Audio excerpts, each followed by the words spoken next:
À vous de jouer. Un quiz pour stimuler les réflexions et les échanges en équipe.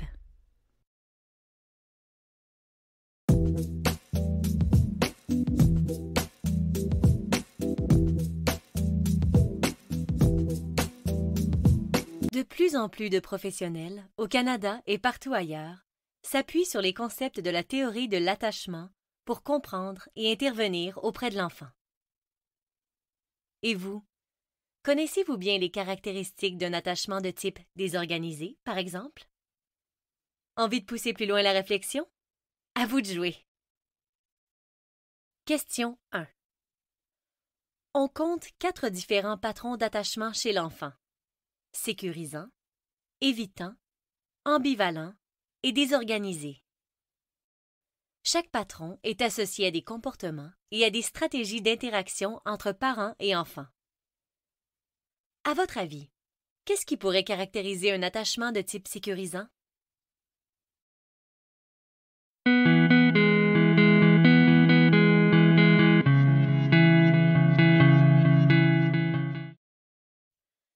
L'attachement sécurisant se caractérise par des interactions parent-enfant détendues et agréables.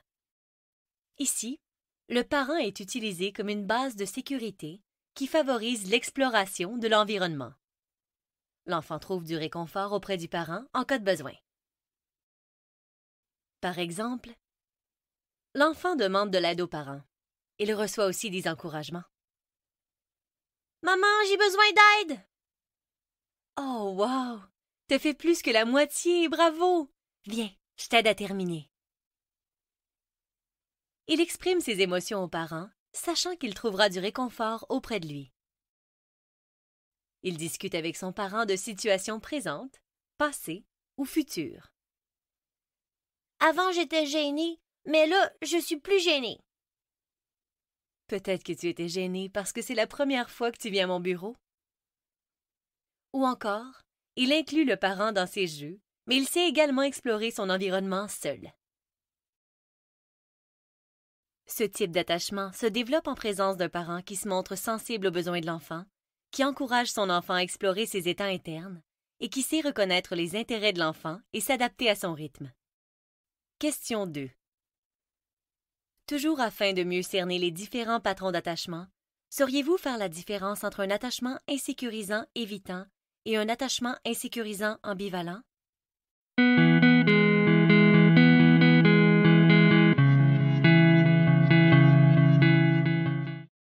Dans les deux cas, l'enfant a développé une stratégie organisée, quoique moins optimale que dans le cas d'un attachement sécurisant. Cela dit, l'enfant qui a développé un attachement insécurisant évitant aura tendance à maintenir une distance à la fois physique et émotionnelle avec le parent et à adopter une neutralité affective. Il privilégie un mode de fonctionnement plutôt individuel, axé sur la tâche avec peu d'échanges interpersonnels. Par exemple, l'enfant préfère ignorer ou répondre minimalement aux parents lors d'échanges plus chargés émotionnellement. « Est-ce que tu veux aller au parc avec moi? »« Alex, tu veux venir au parc? »« Alex, je te parle! » L'enfant continue de jouer le dos tourné. L'enfant cherche peu ou pas de réconfort auprès du parent lorsqu'il est en détresse. Il évite de montrer des émotions intenses en présence du parent. Il interagit peu ou pas du tout avec son parent lors des périodes de jeu. Ici, le parent a tendance à minimiser la détresse de l'enfant et à peu s'engager avec lui, autant dans le jeu que dans les conversations. Il éprouve parfois de la difficulté à réellement s'intéresser à ce que fait l'enfant ou à ce qu'il ressent. Pour ce qui est de l'attachement insécurisant ambivalent, l'enfant veut initier le contact avec le parent, mais il le repousse en même temps. Chez certains enfants, ce type d'attachement se manifeste par des interactions conflictuelles ou de la résistance envers le parent. Chez d'autres enfants, cet attachement se manifeste par une immaturité excessive qui se traduit par des comportements de passivité ou de bébé. Voici quelques exemples. L'enfant se montre colérique et rejette le parent alors qu'il est en détresse. Il arrive difficilement à s'apaiser en présence du parent. Les séparations sont difficiles et caractérisées par beaucoup de négociations et d'émotions contradictoires. Je vais faire des commissions. À tantôt. Non, je veux pas! Oh, mais pourquoi est-ce que tu fais le bébé? Je veux plus jouer avec toi, t'es plus jamais mon ami! OK, j'y vais, à tout de suite. Non! En faisant une crise de larmes. Ou encore, l'enfant recherche une proximité qui semble excessive pour son âge ou se montre particulièrement immature. Ceci est en réponse à un parent inconsistant qui est parfois disponible pour l'enfant et parfois non. Cette inconsistance du parent fait en sorte que l'enfant a tendance à exagérer sa détresse ou ses émotions pour obtenir l'attention. Question 3. Un enfant ayant un attachement de type insécurisant désorganisé ne dispose pas d'une stratégie organisée dans sa relation avec le parent, contrairement aux 3 patrons précédents. Sauriez-vous en reconnaître les signes?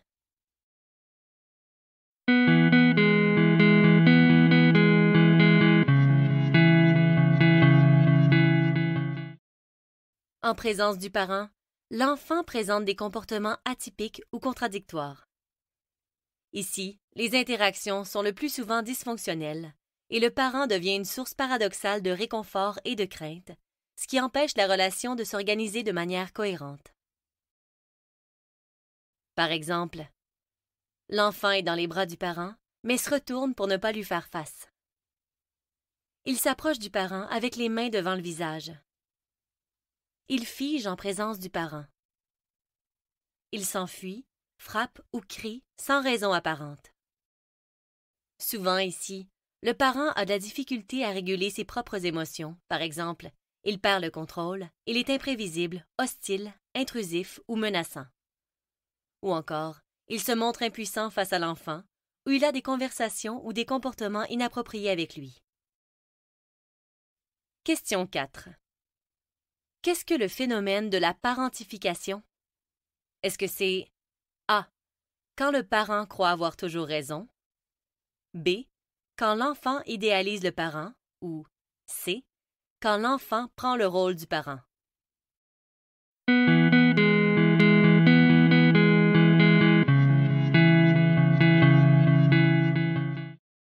La réponse est C. Quand l'enfant prend le rôle du parent. Lorsque la désorganisation de l'attachement se prolonge dans le temps et que l'enfant atteint l'âge préscolaire, on peut observer, chez 2/3 de ses enfants, un renversement des rôles entre le parent et l'enfant. Comme le parent n'arrive pas à réguler ses propres émotions et à structurer ses relations, l'enfant essaie tant bien que mal de contrôler ses échanges avec lui. Les comportements d'attachement contrôlant peuvent être soit punitifs, soit attentionnés, soit un mélange des deux. Dans le cas d'un attachement contrôlant punitif, l'enfant a tendance à donner des ordres à son parent, à le dénigrer, il est agressif ou hostile avec lui. Il compense pour le manque de structure parentale en créant sa propre structure qui peut parfois être stricte et inflexible. Va t'asseoir là-bas tout de suite! Tu joues pas comme il faut! En frappant le parent. Dans le cas d'un attachement contrôlant intentionné, l'enfant s'assure plutôt du bien-être de son parent. Il cherche à le calmer, à l'apaiser en le félicitant, en le divertissant, en étant surenjoué par exemple. Ici, il compense pour le manque d'empathie, de soins, de réconfort, en se montrant lui-même excessivement attentionné. Tu es fatiguée, maman? Tu veux prendre un bain? Tu veux que je te fasse un massage dans ton cou? T'as eu une grosse journée au travail? On parle de renversement de rôle quand le parent se soumet aux commandes de l'enfant ou reste impuissant. Il est important de se rappeler que les interactions et les comportements de l'enfant doivent être regardés dans un ensemble. On parle ici de patrons, donc de stratégies consolidées et relativement stables.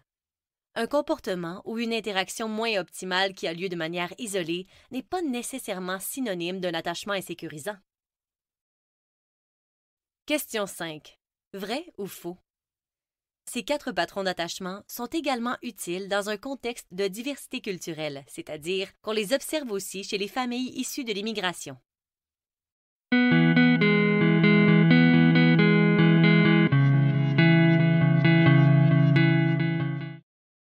La réponse est vraie.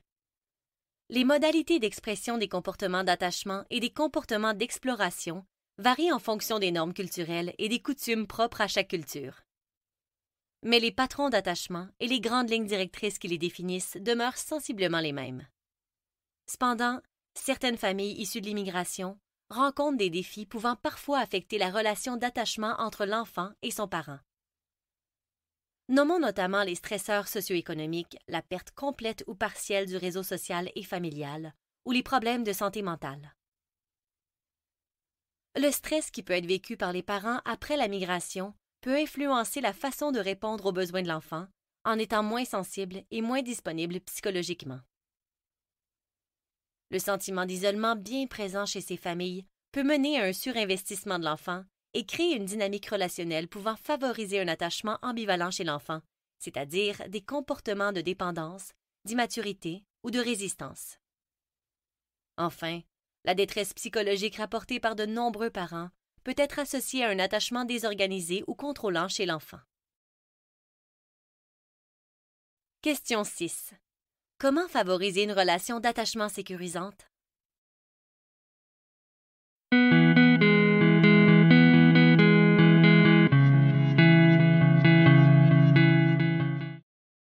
Réponse: en favorisant la sensibilité du parent. Il s'agit notamment d'amener le parent à reconnaître et bien interpréter les besoins de l'enfant, à comprendre les réactions de l'enfant face aux paroles ou aux comportements du parent, à s'engager auprès de l'enfant en démontrant de l'intérêt et de la réciprocité, à travailler sur la proximité avec l'enfant afin de lui fournir des contacts réconfortants et appropriés dans les moments de détresse. Si vous êtes intervenant et souhaitez poursuivre la réflexion sur ce qui a été vu ici, nous vous suggérons la question de discussion suivante. Comment, dans votre pratique, pourriez-vous encourager les parents à développer une plus grande sensibilité parentale?